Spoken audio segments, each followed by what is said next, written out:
పార్టీలోనే అంతర్గతంగా పెద్ద చర్చ నడుస్తుంది. అసలు వీళ్ళు మన అభ్యర్థులా తెలుగుదేశం అభ్యర్థులా అని.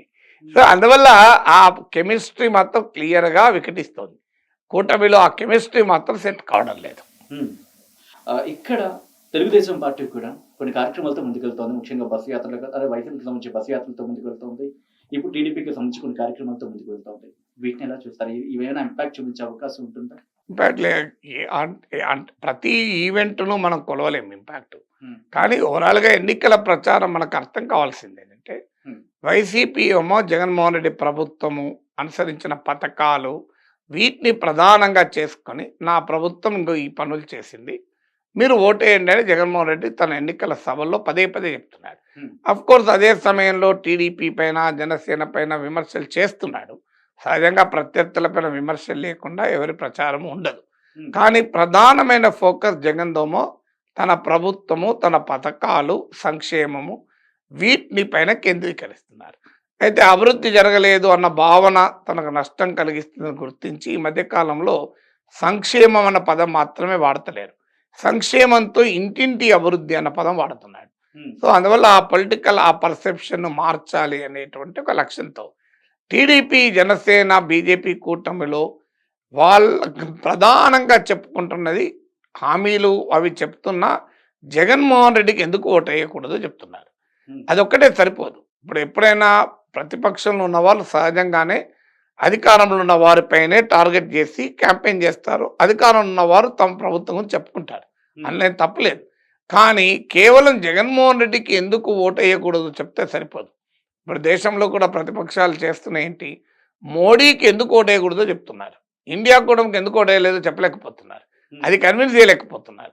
మాకెందుకు ఓటు వేయలేదని చెప్పకుండా ఎదురువాడికి ఎందుకు ఓటు వేయలేదు అని చెప్పేది నెగిటివ్ క్యాంపెయినింగ్. ఈ నెగిటివ్ క్యాంపెయినింగ్ అన్ని సందర్భాల్లో సక్సెస్ కాదు. బాగా ప్రజా వ్యతిరేకత ఉన్న సమయంలో ఎవడన్నా కానీ అధికారంలోకి రాని, వీళ్ళు మాత్రం రాకూడదు అని 1977లో ఎమర్జెన్సీ టైంలో అభిప్రాయం ఉండేది. అలా ఎలా బలమైనటువంటి అభిప్రాయం ఉన్న సమయంలో తప్ప సాధారణంగా పలానా వాళ్ళకి ఎందుకు ఓటేయకూడదని చెప్పడంతో పాటు అది చెప్పాలి, చెప్పకూడదని కాదు, కానీ నాకెందుకు ఓటేయాలో కూడా చెప్పాలి. అంటే చంద్రబాబు నాయుడు పాలనలో ఇంకా ఈ మంచి జరిగింది, ఈ చంద్రబాబు నాయుడు మళ్ళీ వస్తే ఈ మంచి జరుగుతుంది అని చెప్పగలగాలి. అది వీరి టీడీపీ, జనసేన, బీజేపీ క్యాంపెయిన్లో దట్ ఈస్ మిస్సింగ్. మీరు చిలకలూరుపేటలో మోడీ ఉపన్యాసం మొత్తం తీసుకోండి, చంద్రబాబు నాయుడు, పవన్ కళ్యాణ్ చాలా కాలంగా మీ హక్కుల కొరకు పోరాడుతున్నాడు అన్న ఒక్క పదం మినహా ఎక్కడా మోడీ చంద్రబాబు నాయుడు పాలన గురించి కానీ, ఆయన పాలనా దక్షత గురించి కానీ, చంద్రబాబు నాయుడు ప్రభుత్వంలో ప్రజలకు జరిగిన మేలు గురించి కానీ ఒక్క మాట చెప్పలే. ఎందుకు చెప్పలేకపోతున్నాడంటే 2019 ఎన్నికల్లో మోడీనే తిట్టాడు, చంద్రబాబు పోలవరంని ఏటీఎంగా మార్చుకున్నాడని. సో అప్పుడు పోలవరం ఏటీఎంగా మార్చుకున్నాడన్న మోడీ ఇప్పుడు పోలవరం ప్రాజెక్టును 70% పూర్తి చేసిన మహనీయుడు చంద్రబాబు అని అనలేడు కదా. సో అందువల్ల మోడీ కొమ్మ ఆ ప్రాబ్లం ఉంది. టీడీపీ అని చెప్పుకోవాలి, మీకు ఆ పని చేయడం లేదు. ఇప్పుడు మీరు ఈవెన్ అమరావతి చుట్టూ కూడా క్యాంపెయిన్ లేదు, మీరు గమనిస్తే. ఎందుకు లేదంటే మరి అమరావతి వల్ల ఓట్లు రావనుకుంటున్నారు నాకు తెలియదు, కానీ అంతకుముందు రాజధాని విషయంలో ఎంత చేశారు, ఇప్పుడు చేయడం లేదు. అందువల్ల యాంటీ జగన్ క్యాంపెయిన్ మాత్రమే చేస్తున్నారు. యాంటీ జగన్ క్యాంపెయిన్ అన్ని సందర్భాల్లో రిజల్ట్ ఇవ్వదు. నేను ఇంతకుముందు చెప్పినట్లు ఇప్పుడు యాంటీ మోడీ క్యాంపెయిన్ ఇప్పుడు 2014లో వేశారు, 19లో వేశారు, రిజల్ట్ లేదు అపోజిషన్కు. అందువల్ల నెగిటివ్ క్యాంపెయిన్ ఒకటే సరిపోదు, పాజిటివ్ క్యాంపెయిన్ చేయగలగాలి. అంటే చంద్రబాబు నాయుడు ప్రభుత్వంలో వస్తే గతంలో ఇది చేశారు, ఇప్పుడు ఏం చేస్తామని. దీన్ని ఆసరాగా తీసుకొని జగన్ చంద్రబాబు నాయుడు ప్రభుత్వం గురించి ఆయన చెప్తున్నాడు. చంద్రబాబు అధికారంలోకి వస్తే చంద్రబాబు పేరు చెప్తేనే వ్యవసాయం దండగా రైతులు గుర్తొస్తుంది, చంద్రబాబు నాయుడు పేరు చెప్తేనే బషీర్బాగ్లో కాల్పులు గుర్తొస్తాయని ఆయన అటాక్ చేస్తున్నాడు. అంటే చంద్రబాబు పాలన గురించి జగన్ ప్రస్తావిస్తున్నాడు, కానీ చంద్రబాబు ప్రస్తావించడం లేదు. నా 5 ఏళ్ల పాలనలో ఇంకో ఇది జరిగింది, అందువల్ల మాకు ఇవ్వండి అని. ఇప్పుడు మేము అప్పుడు జన్మభూమి కమిటీలు పెట్టి సంక్షేమ పథకాలని బ్రహ్మాండంగా జనం దగ్గర తీసుకెళ్ళాం, అందువల్ల మళ్ళీ అధికారంలోకి వస్తే జన్మభూమి కమిటీలు పెడతామని చెప్పాలి కదా, చెప్పలేకపోతున్నారు. విచిత్రం ఏంటంటే వాలంటీర్ వ్యవస్థను బలోపేతం చేస్తామంటున్నారు. ఆ వాలంటీర్ వ్యవస్థ పెట్టింది ఎవరు? జగన్మోహన్ రెడ్డి కదా.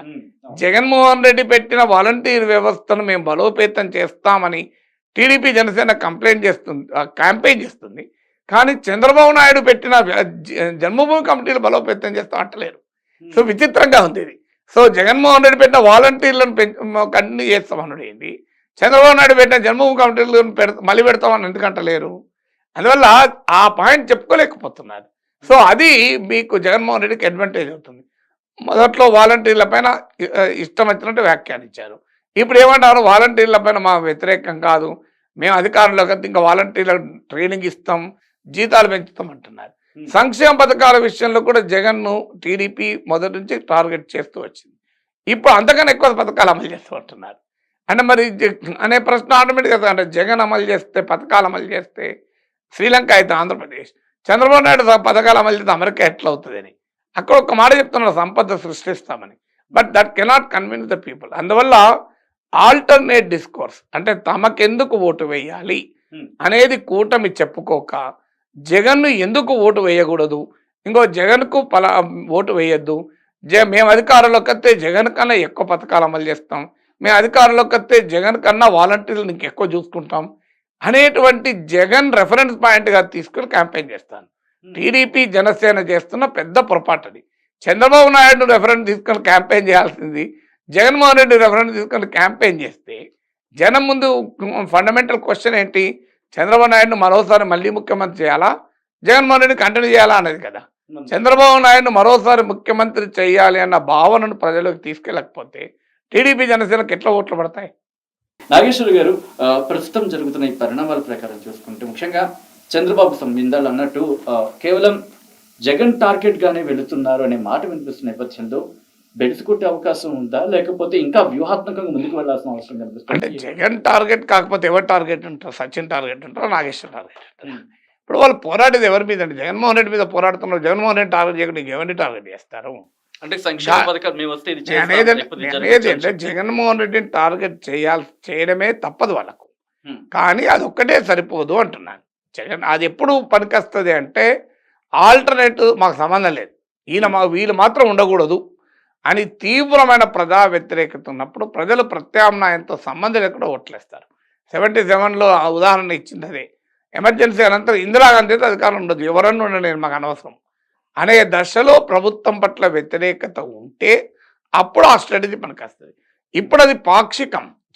జగన్ టార్గెట్ చేయకుండా టీడీపీ జనసేన క్యాంపెయిన్ ఎలా ఉంటుంది? కంపల్సరీ టార్గెట్ చేసుకోవాల్సిందే. జగన్ చంద్రబాబు చేయాల్సిందే, చంద్రబాబు జగన్ చేయాల్సిందే.